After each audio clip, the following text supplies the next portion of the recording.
বিসমিল্লাহির রহমানির রহিম। বরিশাল অনলাইন মাছের বাজারের পক্ষ থেকে সবাইকে অনেক অনেক শুভেচ্ছা অভিনন্দন।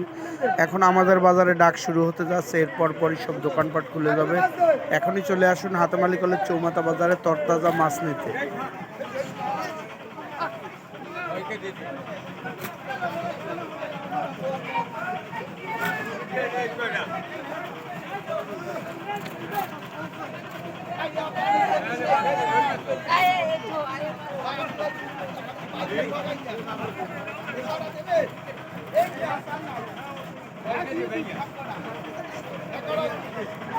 ভিডিওটি ভালো লাগলে বেশি বেশি শেয়ার করে দিন আপনার যে কোনো অনুষ্ঠানের জন্য। এখনই যোগাযোগ করুন বরিশাল অনলাইন মাছের বাজার।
সবাই ভালো থাকবেন। আসসালামু আলাইকুম।